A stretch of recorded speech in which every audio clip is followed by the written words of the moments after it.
Hello and welcome to the Believe Crew podcast. The business is you. I'm Jamie White, founder of Believe Crew and your host. Let's jump right in. Welcome to today's podcast. I have Allison O'Brien here with me, and I know that when her and I first connected and she was sharing her story, I was like, okay, it's time. We need to connect again. I don't want to hear all of this. I want to dig into it on the podcast. So I think we're going to learn together what it is that feels so special and just really wanting to connect with others on their journey, of becoming a coach or growing and healing or whatever it is that we kind of dig into today. It feels like wherever the conversation goes, it needs to go. So Allison, do you mind introducing yourself and sharing with everyone a little bit more about what you do? Sure, absolutely. Thanks, Jamie. I'm Allison O'Brien.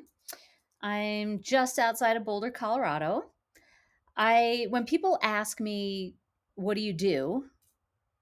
Sometimes I'll just very simply, very high level say, well, I teach listening. And they're like, what? What does that mean? And so the long and the short of it is I'm a workplace communication consultant, and I have a special focus on helping individuals, leaders, and teams identify through science, preferentially what type of information they tend to listen to and for, and what type of information they might unintentionally overlook or filter out. Where that becomes relevant is in how we work and collaborate with other people, not just in the work environment, but also in our lives outside of work with the people that we love most. And some of that preferential listening behavior can explain some of the impasse that we come up against when we're trying to collaborate, make high stakes decisions, interact with our partner, our children, our siblings, our parents, all of that. We make a lot of assumptions in communication based on the way people share information, the way they ask questions, what they really hone in on. And so that's my work, and my purpose is helping people come away with tools to live better lives, because so much of what we do depends on communication constantly. So Okay. So the deep that's what I question do. is, the deep question is, what did you find out about yourself when you first started digging into this? Okay, so when I transitioned into this career roughly 10 years ago, what I learned was that I had this third party gaze on myself constantly in terms of fear of how I would be perceived at times in communication. And what I found in observation of myself and the way I communicate at that time was that I was very, very careful, overly careful in terms of evaluating what and how I should say what was important to me. And I learned that was in big part because of the relationship that I was in at the time. I also learned that I had to really reevaluate my relationships, which ones I needed to maintain and which ones I needed to move on from. But wow, that question got really deep really fast, Yeah. Jamie. That's what I want to know. I want to know. 10 years ago when you're starting, now remind me, what did you do before this?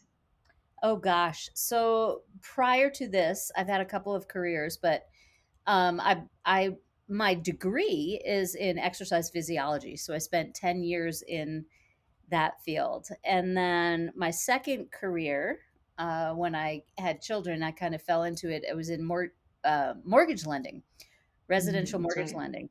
And that's a whole other story. Mm-hmm.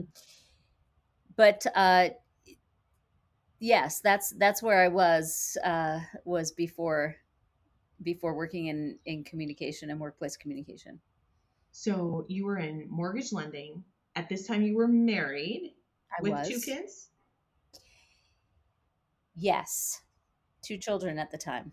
I was trying to do the math and remember when did the Yeah. second one come around, and then yeah. Yeah. So, yes, married, 2 children, yes.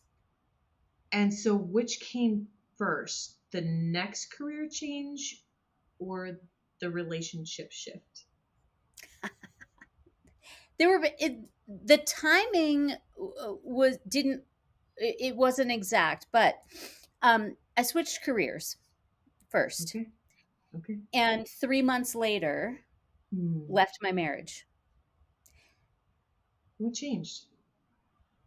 Everything, everything changed. So, I mean, I think a big part of this discussion is why did I leave the mortgage industry and enter into a brand new career where I had absolutely no education, training, um, background. So Yeah. that's probably Yeah. a big part of it for sure. But And I think that's somewhat normal in the coaching industry. And I mean, I'm feeling that where like I had all this other experience and doesn't all necessarily translate. And yet it feels like we're called to something different and kind of growing and uncovering ourselves personally. Um, it just feels like it's part of the process. yeah, and I think also potentially kind of that point in life and age was part of it too, where and I think this is really true for women, especially. We find ourselves at times in a place where we feel dissatisfied with where we're at because we're not in alignment with what we either profess is really important to us, or we're not in alignment with truly what our gifts are or what our purpose is. And that was certainly true for me. I was in a place prior to my massive career shift and taking on risk and change at this existential level. But I was in a place where I was barren spiritually, emotionally. Um, I was really miserable and I was under so much stress. I was incredibly successful in my work and in my job. I made a lot of money. I had a great sphere. I had tons of business. And I was so stressed constantly that I was rarely present with my kids and my family. I it felt like I had a mosquito buzzing in my ear and a pull towards work when I was playing with my kids. I just couldn't be present. And I had this sense that if I kept going in the way that I was going, I would be sick. Wow. I truly believed if I don't make a change, I will get cancer.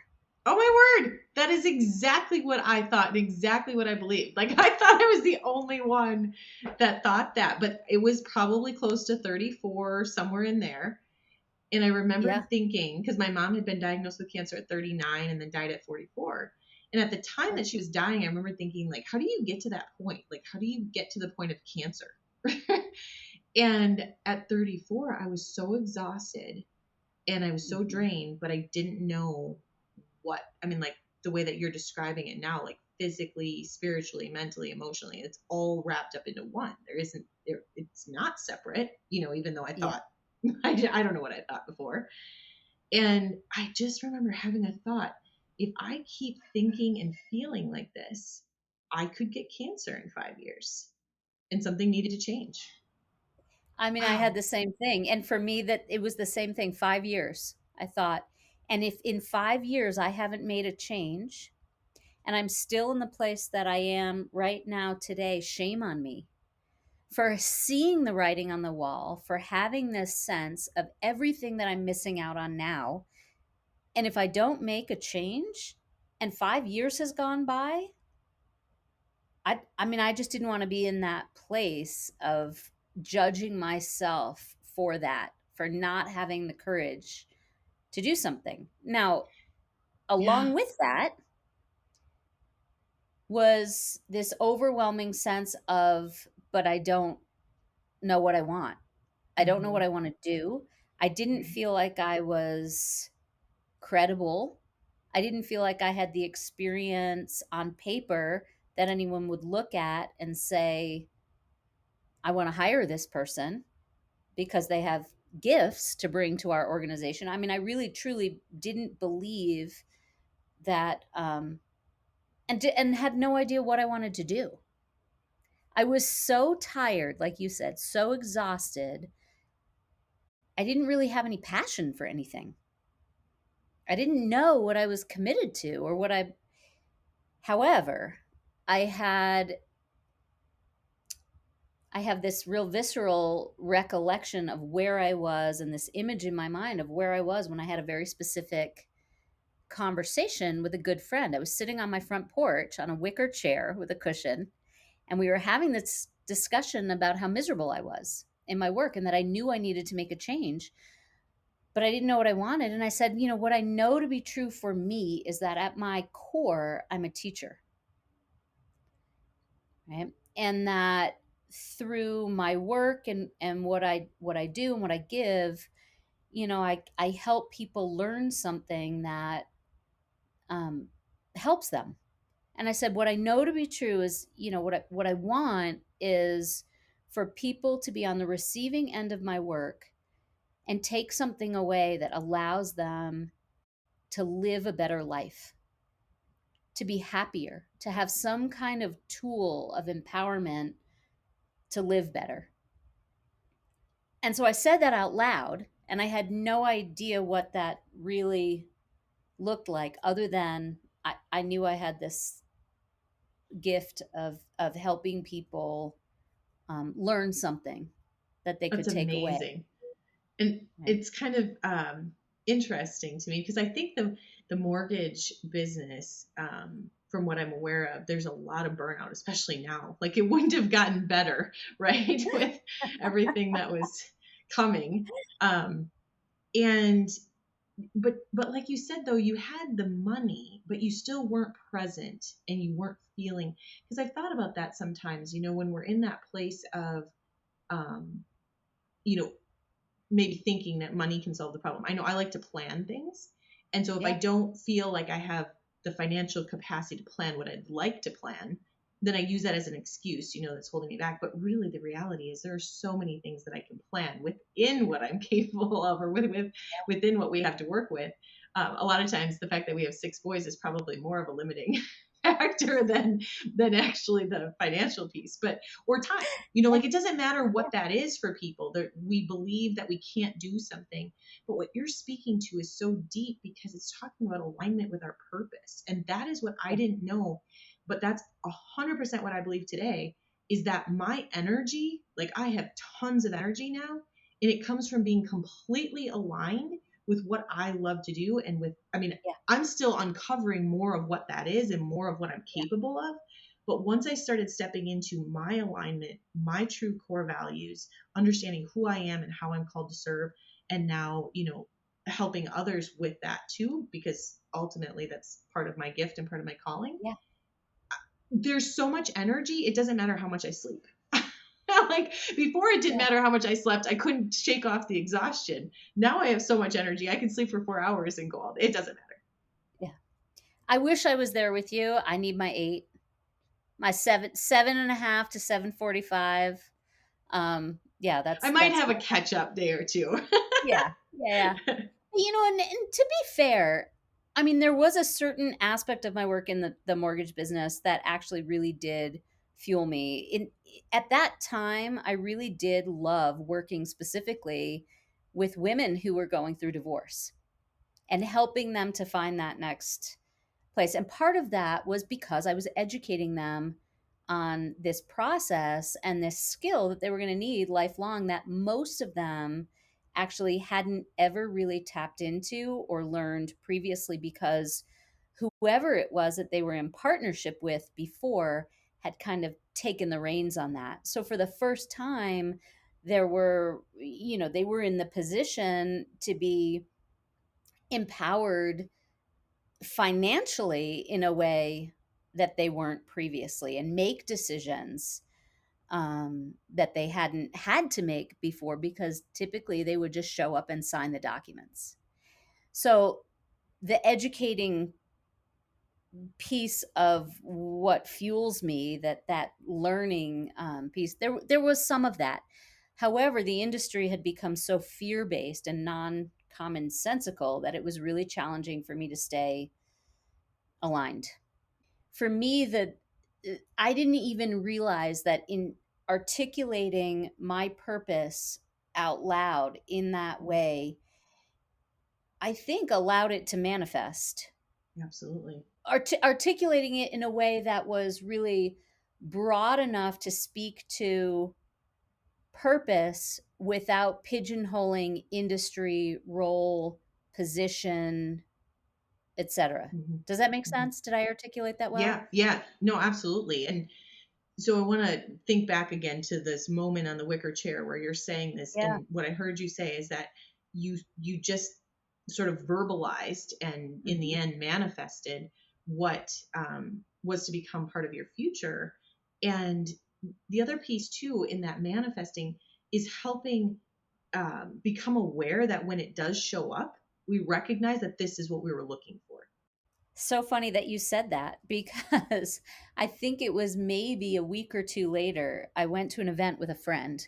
And this friend of mine had about a year earlier left the corporate world in consulting work, in communication consulting work, but she worked for a large firm that worked primarily with Fortune 500 companies. And she went off on her own because she also decided, I don't really care if Coca-Cola makes this machine that has 100 different flavor options. I want to work with companies that are a little bit smaller and doing good in the world. And so she went off, did her own consulting work, and we went to an event together. And she said to me, gosh, I'm at the point, Allison, where I really need to hire someone part-time, and man, I wish it could be you. But I know you'd never do it because of the money. And it's part-time. And I said to her, well, what are we talking about in terms of money? And she told me, and if I had been drinking something, I would have spit it out, right? Because I made more as a waitress at a breakfast restaurant in college than she was able to pay someone. Anyway, and I just said, yeah, you're right. There's no way. When I was driving home from that event, and I can still see where I was driving on Arapahoe Road, just outside of Boulder, where I started crying and full on tears. And I was crying, and I thought, that's exactly what I want. I want to go in that direction. That's where I want my career trajectory to end up. And the only reason that I wouldn't do it is because of money. And I thought of something that I had read a couple years before in a book called The War of Art. And it was a page on resistance. And, what is it that keeps us or prevents us from doing that thing or making that change that we want to make? And it talked about the root of all resistance being fear. And when we're paralyzed by fear, it means it's an endeavor we have to undertake for the growth of our soul. And so I'm crying, driving down Arapahoe Road, and thought about that couple of sentences that I had read, and decided in that moment to step into that paralyzing fear and leave my very high paying job and step into something terrifying. So, Wow.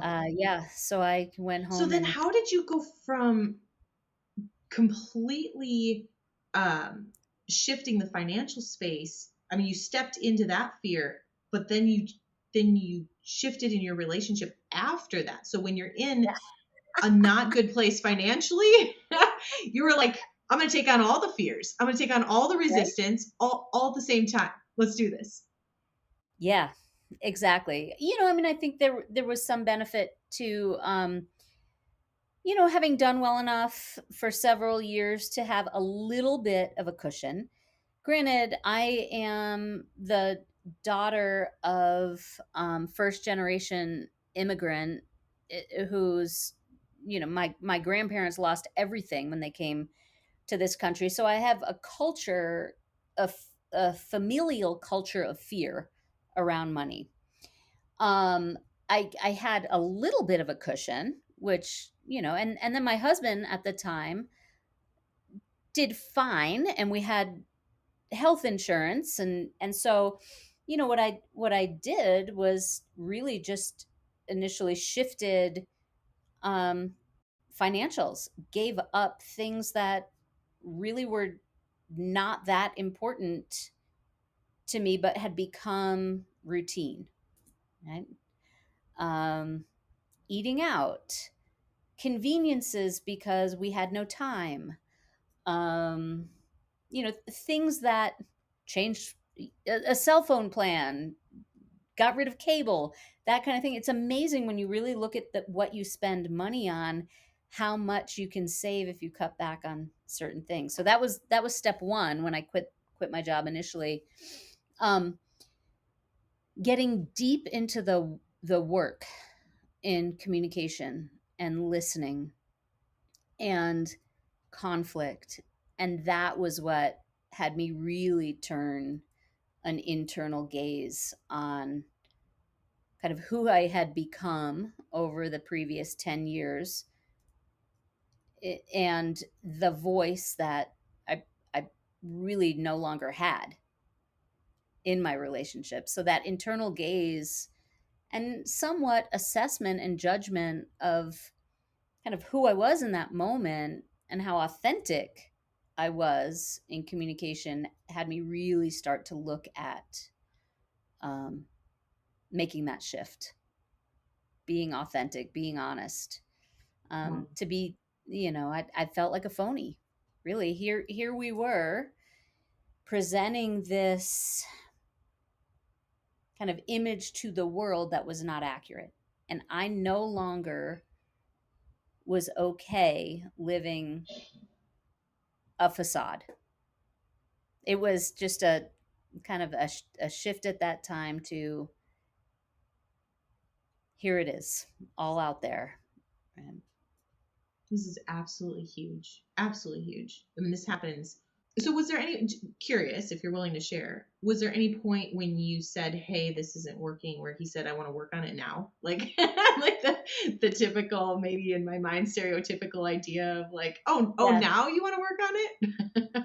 Well, how real can we get, Jamie? Like, I'm Absolutely. okay being totally open and vulnerable, but like, are we okay That's what with your audience? Okay. what this podcast is about exposing, uncovering what it's really like to go through personal growth changes. And the podcast is called The Business Is You, because ultimately, Yeah. whoever we are, inside is what ends up affecting everything else. Okay. Here we go. Game on then. My former husband and I had been in counseling 6 times over a 10-year period. And I had told myself many times over that 10-year period, you made your bed. You knew what you were getting into. You made your bed, you got to lie in it. And I started getting deeper into this work and realized, and also, like I said, it could be age as well. I can no longer show up living this facade. And there was one moment where the switch flipped for me and there was no going back, and I was quote unquote done. And there would be no more working on it. And that was a moment where I didn't show up for my daughter in the way that she needed me to show up to protect her spirit, to protect her. I was frozen as a result of my former husband's kind of intimidating behavior with her. And I observed it and I didn't step in. And that was the moment where I saw myself from this third party gaze in a way that I knew that I was not who I wanted to be. And I felt this responsibility to this person to nurture her, and I was just embarrassed and disgusted with myself that I didn't show up for her in the way that I really believed she needed me. And I thought, I cannot continue to go on in this way, and I have to get my voice back. And so it was truly in that one moment of my daughter being yelled at for something so insignificant and being able to observe the trauma of that moment, the intensity of that moment for her. And it was just that moment right there that I said, I'm getting me back. And I'm reclaiming the voice that I need to be the person that I want to be, because right now I'm disgusted.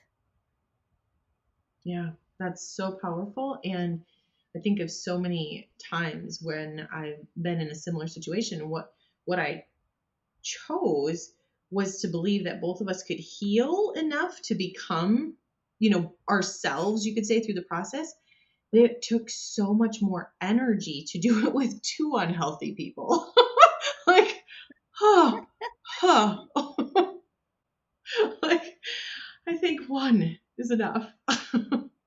Yeah, and Oh my I word. think if I hadn't tried before then, Mm-hmm. it would have been a different story. But 6 times in and out of therapy with no real end Right. result. Yeah. Like I said, the switch flipped and I was done. That being said, I am so proud of my former husband for the way that he evolved Mm-hmm. That's awesome. throughout the whole process. So me leaving our marriage was the best thing that could have happened for him in terms of personal growth and evolving into a really good, solid human. He was always a great dad. He had moments, right? We all have our moments. Where he didn't show up in the way that he wanted to, but at the heart of it, I mean, a good person, a good dad with some tendencies that, here's how I'll say it. We had the best divorce, and I'm so proud of it. You're not the Because only person I've interviewed that said that. Like, the most thing that she's most proud of is her divorce. She's like, and I loved him through it. Yeah. I don't know if I'd go that far to say that. It was really hard. It was really hard. But I think what's so important in communication in general, especially challenging communication, is to show up in it with this awareness that we create a dynamic with other people in the way that we communicate. It's not me or him, or we often want to blame someone else for communication issues, right? But when we really show up in challenging communication or challenging relationships, and we own that we have brought something to it that created the dynamic, and that, I think, right there is so important when you're dissolving a marriage, right? That recognition that, wow, my dysfunction and his dysfunction in combination created this perfection, right? It's a level of insanity. My husband and I work on belief systems, and so now I've gotten to the point where I can recognize when I'm triggered by something that happens, because my reaction, it's almost like I jump out of my body, like I'm just cannot believe we're here again. And so I asked him to check in. He does healing work and checks in on beliefs, and I asked him to check in for me on this last thing that came up. And come to find out, I had a belief that it's a sin to not take ownership of the problem, and he had a belief that it's a sin to take ownership of the problem. And so we create this cycle of drama every time. Who's going to take ownership of the problem? like, oh my word. Well, and what if we were just to take ownership of our part of the Right. dynamic Right. Then it versus totally the diffuses. problem. Yes, it Yeah. diffuses the whole situation. Yeah. I mean, it was perfect to have someone, me, in a Hmm. relationship who shrinks and freezes in conflict, especially when there's anger involved, to be in relationship with someone who expresses anger really freely Right. with intimidating, right, tone of voice, body language, etc. It's a perfect dynamic to bring out Hmm. the dysfunction in one another, Yeah. right? Yeah. So you go from starting to learn about this to getting to apply it in real life through a divorce. You're getting on the job Oh yeah, training, as they say. 100%. And so, what's the first year like, or the first 2 years like, as you're following your passion and pursuing your purpose? And, are you starting to feel energized? What happens? It was the hardest 15 months of my life in some ways.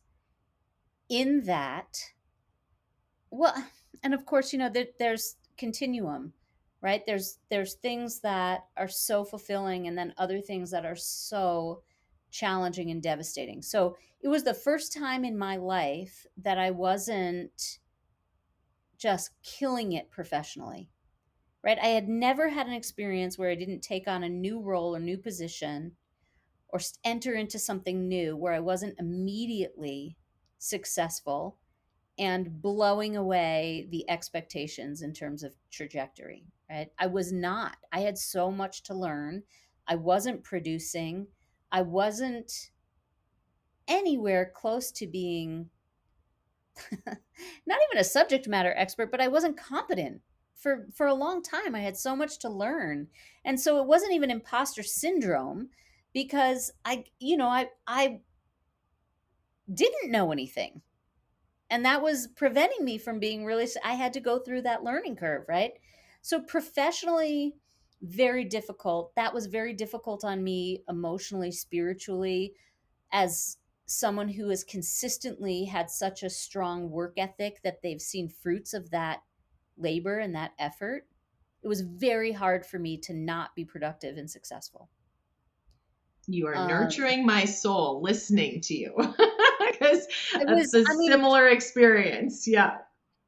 15 months of feeling like a failure, truly feeling like a failure. And every few months saying, I need to quit and get a real job that has benefits, right? To be frank. And so it was so hard. And the flip side is that I was present with my kids for the first time in many years without feeling constantly pulled by the pressure that came from external sources, right? The stress. I didn't have the same stress that I had previously. And this is a really interesting and funny story. So I have worked from home pretty much my entire career. And so when I was working in the mortgage industry, my office was at home. And so I was there constantly. I took my kids to school, I picked them up from school, but I was always home. When I started working in leadership development and when I made that career shift, I actually did go into an office about 20 hours a week. So I wasn't always home. And there were times where I wasn't home when the kids got home from school, et cetera. And my daughter, one night, I remember she came into, this was probably 3 months in, she came into my bedroom and kind of flopped down on the bed and, did one of these. And she's like, Mom, you know what's so nice? And she goes, It's so nice to have you around more. Oh my goodness. Yeah. And she wasn't talking, I mean, to her, around more clearly was, you hear me, right? I feel heard. I feel seen. You're present. It wasn't, you're in the house. I mean, to her, it felt like I was in the house more Right. because I was there, right? Wow. It actually, I saw this great quote recently that actually it says, being heard is so close to being loved that for the average person, they're almost indistinguishable. Very true. Very true. Okay. And it's not the same as just like, I hear what you're saying, or, Yeah. like repeating, what the other person said, or some of the tactics you could say that we're taught to say, like, I had someone, we were in the middle of a kind of dissolving the relationship, you could say, with the organization. And the email said, I see you and I hear you, or something that makes it seem like, just FYI, that didn't work. Yeah. I mean, I have really visceral memories of being so stressed with my work pre-transition, right? That in conversations with my kids, I was looking at them, I was nodding, I was showing a level of engagement and support, and at the same time listening for just enough so that I could say a question, but I wasn't hearing them. I wasn't present with them, but I was showing all the signs that I was present. I've read plenty of books while thinking about something else, like to the kids. I'll read this book out loud to them, so it looks like we're spending quality time together without actually being in the moment. Yeah. So I think, for me, probably the greatest gift of this kind of massive shift and risk was really truly learning to be present in a way that I hadn't been before. Yeah. That's beautiful. So as you went through what felt like a year of failure and transition, you've been doing this for 10 years now. What is some of your favorite part? What is what you're learning today? How do you feel about everything?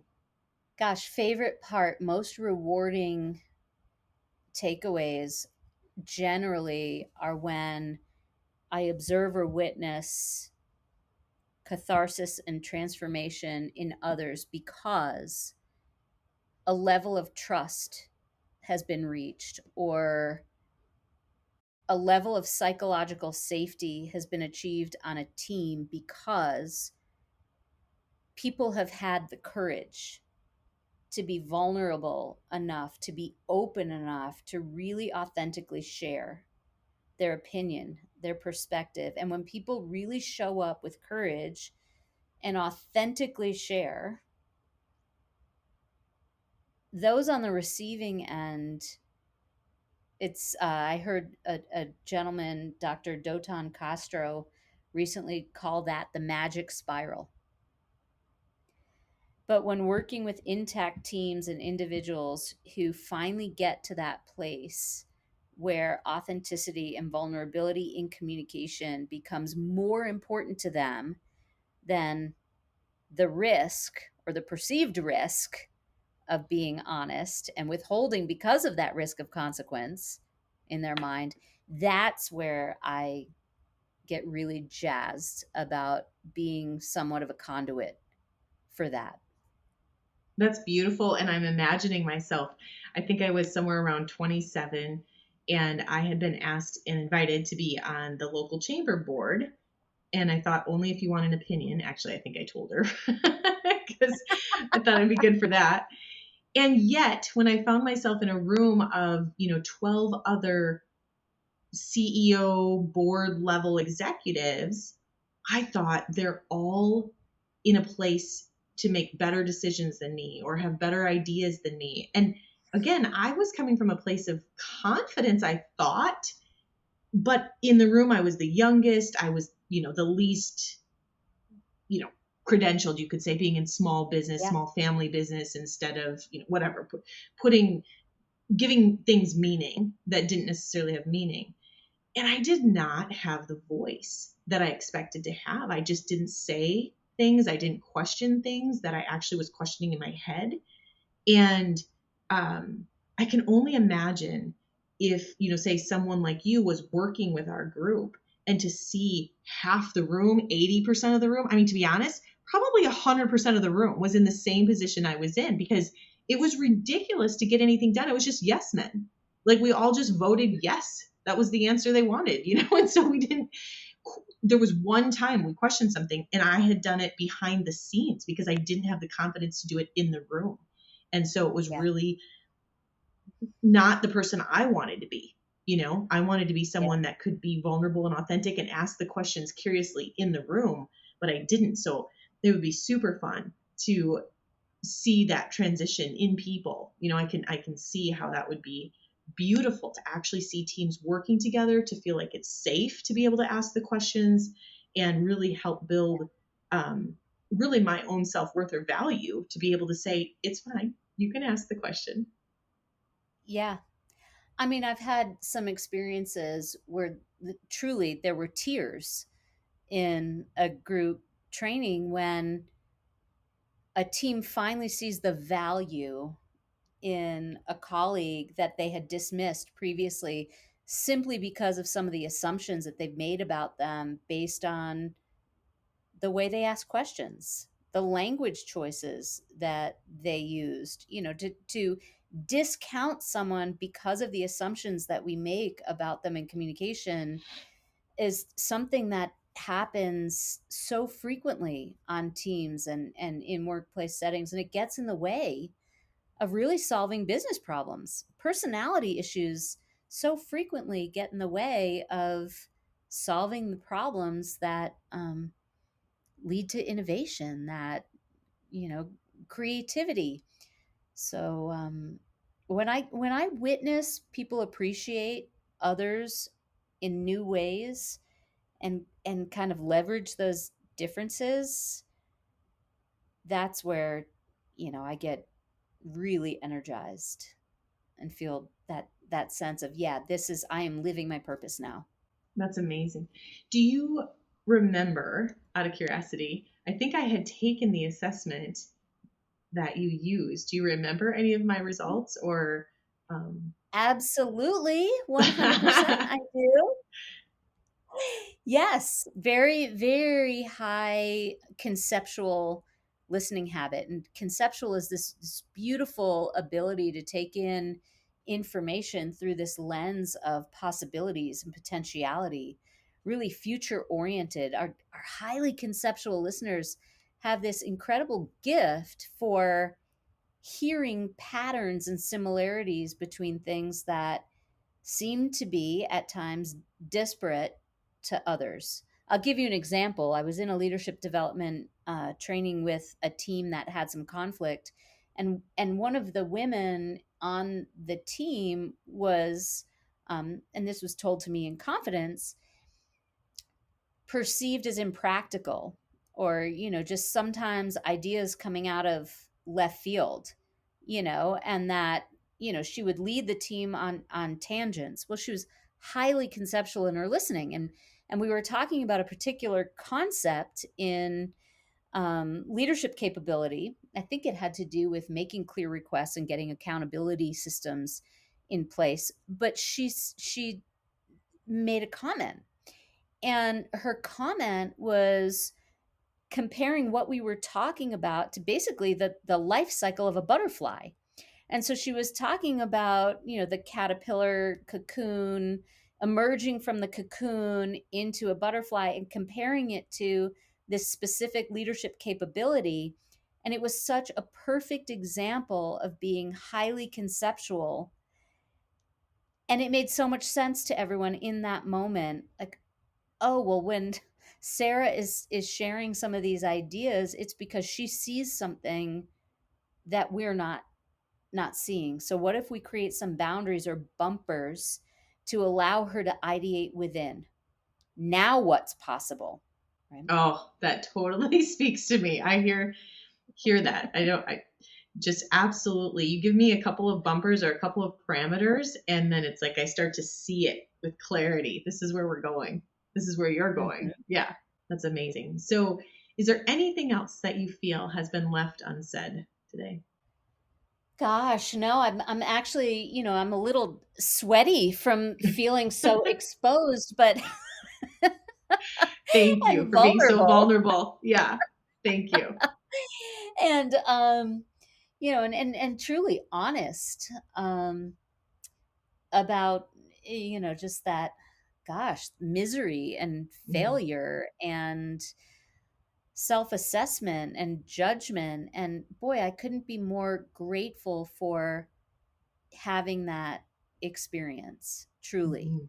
Mhm. Because now in relationship, the way I approach communication is completely different, right? Whether it's a work relationship or it's a personal relationship, my husband now, it's just that there is this commitment to stepping into fear at times, Wow.